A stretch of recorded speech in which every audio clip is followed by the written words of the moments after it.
Olá!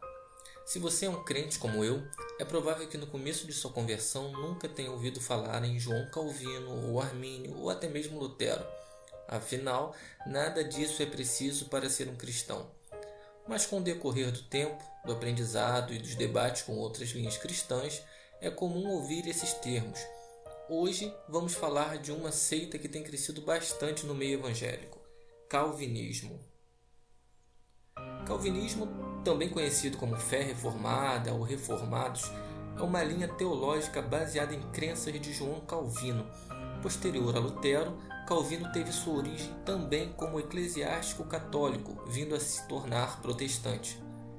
Numa época em que a religião e o Estado ainda se misturavam, Genebra, na Suíça, era uma cidade praticamente independente, o qual tornou-se principal bispo e governador. A maioria dos evangélicos no Brasil rejeitam Calvino como um precursor de fé, em muito pelo seu histórico. Só nos primeiros 4 anos de governo, Calvino ordenou, autorizou ou consentiu 58 execuções religiosas. Uma das mais conhecidas foi a de Miguel Servet. Servet foi um cientista cristão, primeiro a descrever a circulação pulmonar. Ele não simpatizava com a ideia de trindade e, como a maioria dos crentes de hoje, também não acreditava que Deus predestinava tudo, inclusive a condenação do homem ao inferno. Miguel Servet chegou a trocar cartas com Calvino, pontuando por que rejeitava suas teorias. Resultado disso, foi queimado vivo em uma fogueira sob ordens de Calvino, que chegou a dizer: "Se ele vier aqui, se minha autoridade valer algo, eu nunca lhe permitiria sair vivo."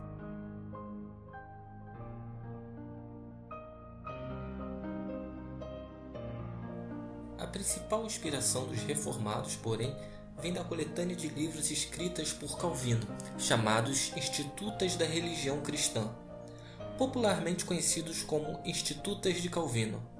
O calvinismo moderno, apesar de se inspirar em Calvino, ignora ou releva alguma de suas afirmações. Nas Institutas, por exemplo, Calvino diz que crê que a alma pode sair do corpo humano quando ele dorme e fazer adivinhações sobre o futuro. Apesar de defender as chamadas 5 solas, como toda a linha protestante, o calvinismo também defende a chamada TULIP, um acrônimo em inglês com as iniciais de 5 frases de seus principais dogmas: depravação total, eleição incondicional, expiação limitada, graça irresistível e perseverança dos santos. Outros dogmas, porém, não constam na TULIP, mas são seguidos por calvinistas, como o batismo de crianças e a predestinação de tudo. Tudo mesmo. Sem livre-arbítrio para muitos calvinistas, todos os assassinatos e estupros foram individualmente não apenas permitidos, mas ordenados pelo próprio Deus. Até o pecado de Adão não foi permitido, mas também ordenado e arquitetado por Deus. Também é muito comum calvinistas serem facilmente identificados por ostentarem imagens de João Calvino, tulipas e afins nas redes sociais. Comumente também citam muitas frases de teólogos reformados, sem se importarem muito com as referências bíblicas. Entre eles Charles Spurgeon, Sproul e recentemente Paul Washer. No Brasil, atualmente tem destaque Augustus Nicodemos e Marcos Graconato. Ambos já se envolveram em diversas situações polêmicas devido às suas declarações. Em uma ocasião, Graconato, por exemplo, disse que não existia cristãos em favelas, pois Deus tira os cristãos de lá, estereotipou os moradores de áreas de risco. No Brasil, as principais denominações a seguirem o calvinismo são as presbiterianas, sendo esta a principal, mas também igrejas batistas e congregacionais. Mas isso não é regra e varia muito de região para região, ou de que escola teológica vem o pastor líder da igreja. No Rio de Janeiro, por exemplo, raramente se encontrará uma igreja batista de linha calvinista, pois a maioria, quase absoluta, tem um alinhamento teológico chamado arminiano, relativo a Armínio. Bem, você pode dizer agora, para. Qual a diferença? Aí é que está. Muito provavelmente a sua fé pessoal é similar a algum desses dois alinhamentos. Tanto Calvino quanto Armínio tentavam explicar a relação da soberania de Deus com a responsabilidade humana. Então, apesar de haver outras linhas filosóficas, o principal ponto de ruptura é o livre-arbítrio humano. Então, de modo simplista, teoricamente, se você acredita no livre-arbítrio, você será chamado de arminiano por um calvinista, pois Armínio defendia o livre-arbítrio humano. Se você crê que Jesus morreu por todos, como em João 3,16, e que todos é cada ser humano desse mundo, de Hitler ao bandido da luz vermelha, você será chamado de arminiano por um calvinista. Pois calvinista, apesar de pregarem sobre Jesus, acreditam que ele veio pregar não a todos, mas apenas aos seus. A maioria dos brasileiros, crente ou não, se você perguntar, lhe responderão que Jesus morreu por todos. Até ímpios sabem disso. Então vamos aqui pontuar.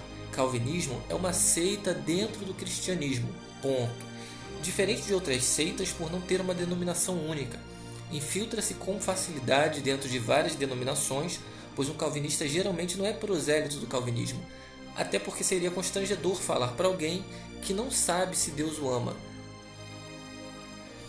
Raramente se vê um pastor calvinista pregar abertamente num culto ao ar livre, por exemplo, que Deus não ama a todos e que Jesus morreu por alguns e não por todos, mas se perguntados em particular, confirmarão esta crença. Raramente também se vê um crente que não crê em livre-arbítrio, a não ser que ele tenha flertado com algum calvinista. Focando na Tulip, dos 5 pontos calvinistas, vemos que todos eles são exclusivamente dogmáticos, ou seja, apesar de se dizerem defensores do sola scriptura, que significa somente a escritura, nenhum dos 5 pontos tem sólida base bíblica. Se você já debateu com qualquer calvinista, por exemplo, verá que ele invariavelmente recorrerá a Romanos 9. Isso vem justamente de suas carências por base bíblica. A Bíblia é coerente de ponta a ponta, então qualquer tese deve harmonizar com qualquer texto. Mas em Romanos 9, por exemplo, os calvinistas buscam de forma amadora e grosseira uma base e erram. Usam o texto para tentar defender a eleição incondicional, ou seja, a salvação por escolha divina e não pela própria conversão humana. Mas esquecem que quando Paulo cita que Deus disse serei misericordioso com quem eu quiser, essa fala foi para mostrar a Moisés que Deus não daria preferência aos israelitas, a quem Moisés acreditava serem os únicos eleitos. Deus então está ampliando sua misericórdia a todos. Nesse contexto, apesar de Esaú ser como Israel, o primogênito e então eleito, Deus ampliaria sua misericórdia a Jacó, que representa os gentios, ou seja, ampliaria sua misericórdia a todos. Algo reafirmado em Romanos 11:32. A refutação dos dogmas da seita calvinista é tão contundente que acontece em toda a Bíblia. Por exemplo, vemos toda a Bíblia dizer: quem tem sede, venha. Ou então, eis que estou à porta e bato, se alguém ouvir a minha voz e abrir a porta. No calvinismo, quem tem sede nunca vai. No calvinismo, quem ouve a voz nunca abre a porta. Logo, ou se crê no Evangelho ou no calvinismo. Outro exemplo, a parábola base da salvação humana e uma das mais conhecidas é a do filho pródigo. Nela, um filho se afasta do pai, mas mesmo o amando, o pai não vai atrás, nem o impede de se afastar e nem mesmo o busca arrastado contra a sua vontade. Isso infere permissão e livre-arbítrio na exegese bíblica. Mas no calvinismo, a pessoa nunca se arrepende e jamais volta. O pai da parábola é quem teria de ir buscá-lo contra a vontade do filho para harmonizar com o calvinismo. E mesmo a parábola dizendo que o pródigo não era mais digno de ser chamado filho, alguns calvinistas tentam defender a predestinação, dizendo que ele nunca deixou de ser filho, ignorando as palavras da parábola. Outro exemplo, em Deuteronômio 30:19, Deus deixa claro que vida e morte, bênção e maldição dependem da escolha humana, mas calvinistas mais uma vez ignoram e dizem que o homem jamais escolhe o certo, o homem jamais escolhe a Deus. Outro exemplo de incoerência no calvinismo. Jesus sempre pedia, tendes fé, deixando isso a cargo do homem, e quando curava alguém dizia, a sua fé te salvou. Isso foi dito repetidas vezes a muitas pessoas, a sua fé te salvou. Calvinistas, contrariando, acham que o homem sozinho nunca tem a capacidade de ter fé, e Deus é quem de forma ativa deve fazer o homem crer. Ou seja, Jesus de alguma forma estaria sendo hipócrita, pois estaria pedindo algo que na visão calvinista era impossível a qualquer um e dependia do próprio Jesus. Calvinistas também ignoram ou costumam arranjar desculpas para se livrar de versículos como Mateus 11:12, aonde Jesus diz que os céus são tomados por esforço, e exemplifica que as pessoas se esforçavam para ir até João no meio do deserto apenas para ouvir o que ele tinha a dizer. Calvinistas também têm extrema dificuldade em entender que cada milagre de Jesus ilustra a salvação humana. Note que em cada um deles, as pessoas que ouviam falar de Jesus é que o buscavam, nunca o contrário. Apesar de Jesus ser presciente e poder salvá-las no estalar de dedos, sem nem mesmo precisar tocá-las, ele esperava que as pessoas o buscassem antes. Isto sim é coerente com o monergismo.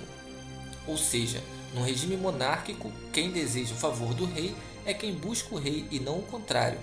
A misericórdia de Jesus é demonstrada pelo fato dele se demonstrar sempre disponível, não rejeitar nenhum dos que o buscavam e de que os únicos milagres onde foi ele quem buscou alguém foram nas ocasiões onde a pessoa não o conhecia, como no poço de Betesda.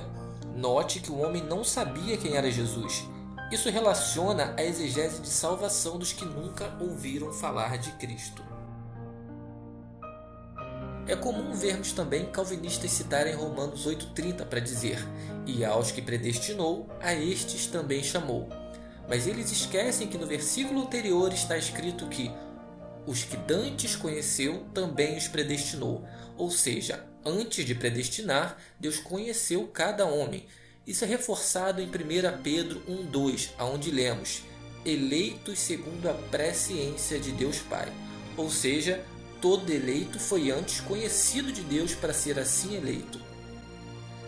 Se não bastasse, em apenas uma só parábola de Jesus, por exemplo, vários dogmas calvinistas são destruídos, incluindo os 5 pontos da chamada tulipe.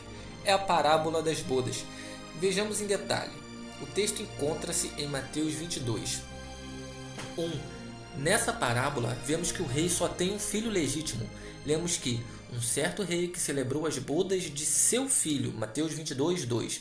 Calvinistas, apesar de terem a consciência da unigenitura de Jesus, costumam insinuar que um filho, ou seja, um ímpio arrependido, não pode deixar de ser filho, inferindo direito perpétuo de herança, que não é o caso. O ensino sobre perder ou não a herança de salvação é demonstrado na parábola do filho pródigo. Como citamos, lá um filho gasta sua herança inutilmente e diz que não é mais digno de ser chamado filho. A predileção soberana é uma doutrina calvinista diretamente contrária a não fazer acepção de pessoas, como a Bíblia ensina. Apesar de ser uma crença velada, não é nada raro ver calvinistas dizerem sem meias palavras que Deus faz acepção de pessoas. 2. Existe livre-arbítrio. Aqui é só um dos muitos textos sobre isso, mas é interessante também estar aqui, pois torna esta uma das parábolas mais completas de todas. Nela lemos: estes não quiseram vir, em Mateus 22:3. Calvinistas não creem no que Jesus ensina, creem que não há livre-arbítrio para a salvação, apenas o que eles chamam de livre agência, que serviria na prática para coisas inúteis, assim, como escolher o sabor de refrigerante, por exemplo. Mas até pecados, segundo calvinistas, são decretados por Deus. Aqui vemos pessoas por si mesmas tomando decisões importantes, como rejeitar o chamado do rei, o que significa recusar um convite para a celebração celestial. 3. A salvação é um gentil convite e não um decreto soberano. Lemos nessa parábola: vinde as bodas, no versículo 4. Aqui vemos que a soberania do rei, mesmo existindo, dá lugar à nobreza e não se sobrepõe ao livre-arbítrio. Lembra do eis que estou à porta e bato? Pois então, um rei soberano não precisa ser um rei tirano. No calvinismo, o que chamam de soberania nada mais é que tirania, a opressão pelo poder e não pela razão. 4. Mesmo os escolhidos podem rejeitar o chamado, tal como Judas fez a Jesus. Lemos aqui: dizei aos convidados, vinde às bodas. Eles, porém, não fazendo caso, foram um para seu campo, outro para o seu negócio. Mateus 22, 4 e 5. Era uma vez a falsa graça irresistível. Aqui morre o I da tulipe. Vemos pessoas escolhidas recusando claramente o convite. 5. Um escolhido deve apresentar-se digno ou será destruído como qualquer outro. Lemos: apoderando-se dos servos, os ultrajaram e mataram, e o rei, tendo notícia disto, encolerizou-se e, enviando os seus exércitos, destruiu aqueles homicidas. Os convidados não eram dignos. Mateus 22, 6-8. Um calvinista geralmente defende que um escolhido inevitavelmente responderá dignamente ao chamado. Veja que o rei não encolerizou-se apenas pela recusa do chamado, já que no Evangelho a graça é sim irresistível. Mas o rei ficou com raiva porque os escolhidos ultrajaram e até mataram seus servos. Os chamados eleitos, escolhidos no caso, fizeram coisas terríveis, não muito diferente de condenar pessoas para uma fogueira, como Calvino fez, e foram por isso mortalmente punidos. Aqui morre o U da tulipe, que diz respeito à eleição incondicional. Há sim condições claras para a salvação. 6. A graça é para todos. O rei nessa parábola não fez um convite para a cerimônia das bodas, outro para festas, outro para um grupo de pessoas, etc. Ele chamou a todos para desfrutar igualmente. Lemos: convidai para as bodas a todos os que encontrardes. Mateus 22, 9. Então aquele papo calvinista de que todos não são todos, ele acaba aqui. Aqui é brutalmente aniquilada a ideia de uma expiação limitada, já que o rei manda convidar absolutamente todos. Então aqui morre o L da tulipe. 7. Nem todos são essencialmente maus. Bem, isso é uma heresia. Apesar de haver muitos homens maus, o homem foi criado à imagem e semelhança de Deus. Deus não criou seres maus. Ajuntaram todos quanto encontraram, tanto os maus como bons, diz Mateus 22, 10. É óbvio que todos somos pecadores e que não há homem capaz de se justificar diante de Deus. Mas isso não é pretexto para dizer que não exista homens bons. Então aqui morre o T da total depravação da tulipe. Nem todos são absolutamente depravados, e vemos aqui que isto não é uma interferência do rei. 8. Alguém pode receber o chamado, responder ao chamado e ainda assim perder, entre aspas, a salvação, simplesmente apostatando da fé, não trajando vestes nupciais. É necessário aqui entender que, conforme ensinam outros textos, Jesus é quem nos concede as vestes nupciais. Se a pessoa não está com ela, certamente o termo perder a salvação significa deixar de gozar da oportunidade. Vejamos. E o rei viu ali um homem que não estava trajado com vestes de núpcias. Disse então: lançai-o nas trevas exteriores. Isso está relatado em Mateus 22, 11-13. Então morre aqui o P da tulipe, que se refere à perseverança dos santos. Cadê que ele perseverou até o fim? Se no fim ele não se apresentou devidamente trajado. É realmente impressionante como o calvinista tem de se esforçar para defender o calvinismo diante do evangelho, pois ambos são diretamente opostos quanto à essência da personalidade divina. Enquanto no Evangelho vemos Jesus ser amoroso com todos, no calvinismo vemos um Deus tirano e até injusto, que pune os homens por decisões das quais eles nem têm possibilidade de escolher.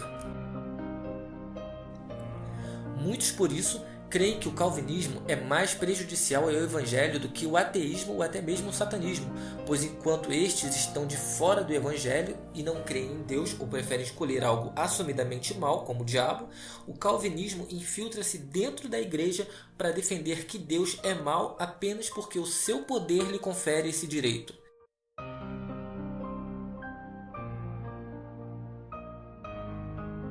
Se você gostou ou não gostou, acha que faltou um ponto importante, fala pra gente. Lembre-se que isso é apenas um apanhado geral, mas baseado nos exemplos que adquirimos em larga experiência que temos em debates com calvinistas. Então estou à disposição para interagir nos comentários. Peço também que ajude um amigo calvinista e tenha paciência, mostrando-lhe sempre nas escrituras. Se precisar de ajuda com alguma coisa, estamos à disposição para aprendermos juntos. Fique com Deus, graça e paz.